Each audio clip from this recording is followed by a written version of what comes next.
बिस्मिल्लाहिर्रहमानिर्रहीम। अस्सलामुअलैकुम दोस्तों, नई वीडियो में खुश आमदेद।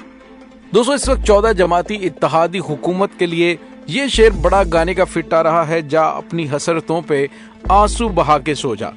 इलेक्शंस के रास्ते में रोड़े अटकाने की तमाम तर कोशिशें नाकाम हो गईं। इलेक्शंस का ऐलान कर दिया गया, जबकि पीडीएम को झटके पे झटका। शाहिद खाकान अब्बासी के बाद एक और झटका। कप्तान अपने मंसूबे में कामयाब, जनरल इलेक्शंस के लिए तैयारियां शुरू। वीडियो की तफसील में जाने से पहले आप देख रहे हैं हकीकत की दुनिया डॉक्टर अली के साथ। हमारा चैनल सब्सक्राइब करके घंटी के निशान को दबाना मत भूलिएगा। इस वीडियो को ज्यादा से ज्यादा फेसबुक, व्हाट्सएप और सोशल मीडिया पर शेयर जरूर करें। शेयर और लाइक करने के साथ साथ कमेंट बॉक्स में पाक फौज जिंदाबाद, पाकिस्तान पाइंदाबाद और पाकिस्तान के गुमनाम हीरोज को सलाम का नारा कमेंट जरूर कीजिएगा। दोस्तों, हुकूमत जो कि सूबाई इलेक्शंस के रास्ते में रोड़े अटकाने की हर मुमकिन कोशिश कर रही थी, उसे झटके पे झटका लग रहा है। पहले तो उन्होंने कोशिश की कि किसी तरीके से इसको जनरल इलेक्शंस तक खींच के ले जाया जाए और आईनो कानून के मुनाफी इकदाम उठाए जाएं, किसी भी तरीके के बहाने बनाकर मामलात को लटकाया जाए, लेकिन तमाम कोशिशें बेसूद हो गईं। दोस्तों, पहली अच्छी खबर, गवर्नर खैबर पख्तूनख्वा हाजी गुलाम अली ने इलेक्शन कमीशन को सूबे में इंतखाबात की तारीख दे दी है। गवर्नर ने खत में सूबे में इंतखाबात के इनेकाद की तारीख इलेक्शन कमीशन को दी और इलेक्शन कमीशन को शफाफ इंतखाबात का इनेकाद यकीनी बनाने का कह दिया है। गवर्नर की जानिब से इलेक्शन कमीशन को 16 अप्रैल की तारीख दी गई है। दोस्तों, वाज़ेह रहे कि इलेक्शन कमीशन ने पंजाब और खैबर पख्तूनख्वा में इंतखाबात की तारीख के लिए गवर्नर्स को दोबारा खत लिखे थे। खत में कहा गया था कि पंजाब असम्बली 14 जनवरी को तहलील हुई, लेकिन अब तक इलेक्शन की तारीख नहीं दी गई।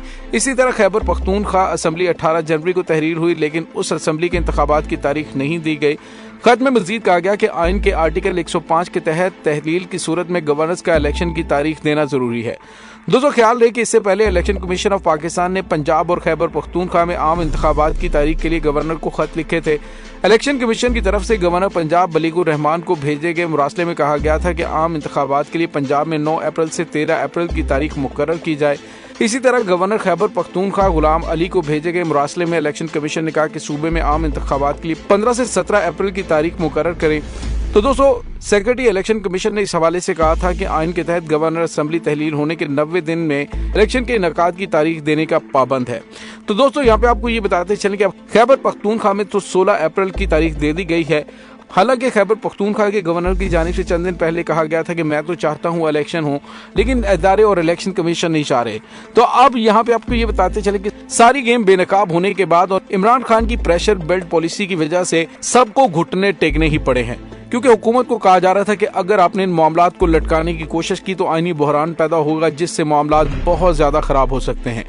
दोस्तों, दूसरी जानिब आपको ये बताते चले कि मुस्लिम लीग नून के एक अहम तरीन रहनुमा शाहिद खाकान अब्बासी, जो कि साबिक वजीर आजम भी हैं, उन्होंने पार्टी ओहदे से मुसाफी होने का ऐलान कर दिया है। उन्होंने कहा, अगर पार्टी ने राहें जुदा कर ली तो घर जाना पसंद करूंगा। नवाज शरीफ पर 3 साल कबल वाजे कर दिया था कि अगर मरियम को सीनियर ओहदे पर लाया गया तो पार्टी में रहना मुमकिन नहीं होगा। शाहिद खाकान अब्बासी मुस्लिम लीग नून के सीनियर नायब सदर के ओहदे से मुस्ताफी हुए हैं।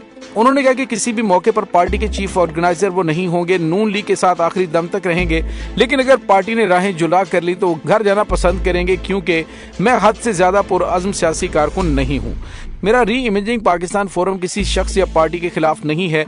अवाम की एक बड़ी तादाद इस फोरम में शिरकत करते हैं और उसकी सरगर्मियों का हिस्सा बन रहे हैं। लोगों को चाहिए कि वो री इमेजिंग पाकिस्तान फोरम के साथ ताउन करें। हम लोगों से अपील करते हैं कि वो मुल्क की सूरत हाल को पुरसुकून अंदाज से समझने की कोशिश करें। तो दोस्तों, जिस तरह से हमने आपको बताया था कि शाहिद खाकान अब्बासी एक नई पार्टी बनाने जा रहे हैं, तो आने वाले चंद दिनों में आपको इस हवाले से भी चीजें सामने आना शुरू हो जाएंगी। और दूसरी जानिब आपको ये बताते चले कि नून लीग को एक और बड़ा झटका लगा है। तहरीक इंसाफ ने शेखुपुरा में नून लीग की अहम विकेट गिरा दी है। सूबाई अकलियती विंग के लीगी नायब सदर का साथियों समेत पीटीआई में बाकायदा शमूलियत का ऐलान हो गया है।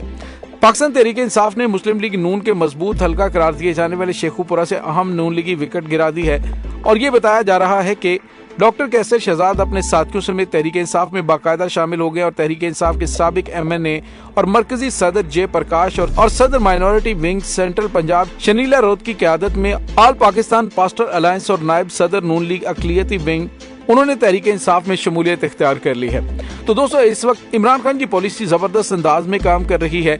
इमरान खान इस वक्त पाकिस्तानी तारीख के सबसे मकबूल तरीन सियासी लीडर बन चुके हैं और हुकूमत ने टेस्टर लगाकर देख लिया, इदारों ने टेस्टर लगाकर देख लिया है, लेकिन ये बंदा किसी तौर पर भी काबू नहीं आ रहा। अब घुटने टेकने ही पड़े और आने वाले दिनों में जनरल इलेक्शंस के लिए भी मुशावरत शुरू हो गई है, क्योंकि पीपल्स पार्टी के सदर आसिफ अली जरदारी की जानिब से भी इशारा दे दिया गया है कि उनकी पीडीएम से राह से अलग हो गए, क्योंकि उन्होंने ज़िमनी इंतखाबात में हिस्सा लेने का फैसला कर लिया है और उन्होंने पीडीएम के इन मुतालिबात से डिसएग्री किया है कि वो ज़िमनी इंतखाबात का बाइकाट करें। दोस्तों दूसरी जानिब आपको ये बताते चलें, शहबाज शरीफ की जेर सदारत वफाकी काबीना का इजलास शुरू हो चुका है, जिसमें बहुत बड़े बड़े फैसले किए जाने वाले हैं और मुमकिन तौर पर यह फैसला इलेक्शन का हो सकता है।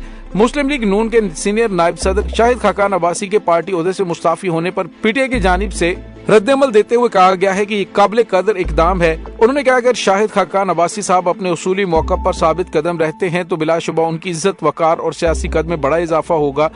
उन्होंने अपनी जमात में चापलूसी और गुलामी का रास्ता नहीं अपनाया, बल्कि बाउसूल और जमहूरी तर्ज अमल के लिए आवाज उठाई है। पीटीआई के रहनुमा हमाद अजहर ने मजीद कहा कि ये इंतहाई काबिल कदर चीज है। दूसरी जानिब नून लीग के रहनुमा शाहिद खाकान अब्बासी के तर्जुमान हाफिज उस्मान ने शाहिद खाकान अब्बासी के इस्तीफे की तरदीद कर दी है। शाहिद खाकान अब्बासी के तर्जुमान के कहने कि शाहिद खाकान अब्बासी पार्टी के सीनियर नायब सदर हैं, इस्तीफे की खबरें बेबुनियाद हैं। दोस्तों दूसरी जानिब आपको ये बताते चले कि हुकूमत को जब कुछ नहीं मिलता तो वो फिर पाकिस्तान तहरीक इंसाफ के खिलाफ इकदाम उठाती। गुज़िश्ता रोज जिस तरह से आपने देखा कि पुलिस ने मुस्लिम लीग काफ के मरकजी रहनुमा और साबिक वजीर आला चौधरी परवेज इलाही के घर पे छापा मारा। पुलिस की जानिब से गुजरात में चौधरी परवेज इलाही की रिहाइश गाह कुंजाहड़ी हाउस पर छापा मारा गया और इस दौरान पुलिस की दर्जनों गाड़ियां और सैकड़ों एहलकारों ने रिहाइश गाह को घेरे में लिया, लेकिन पुलिस की कुछ गाड़ियां रिहाइश गाह के करीब भी गश्त करती रहीं।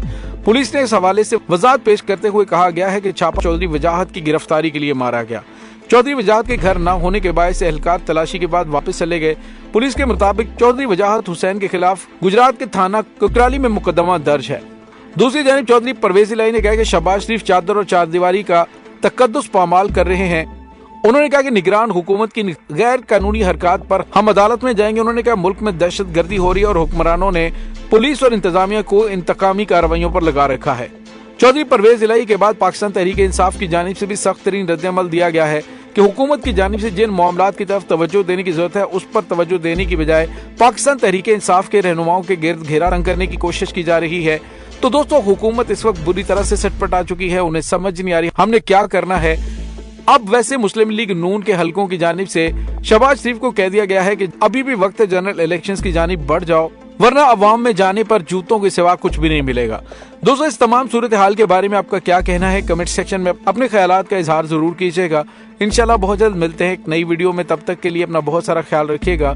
पाक फौज जिंदाबाद, पाकिस्तान पाइंदाबाद, पाकिस्तान के गुमनाम हीरोज को सलाम, अल्लाह वारिस।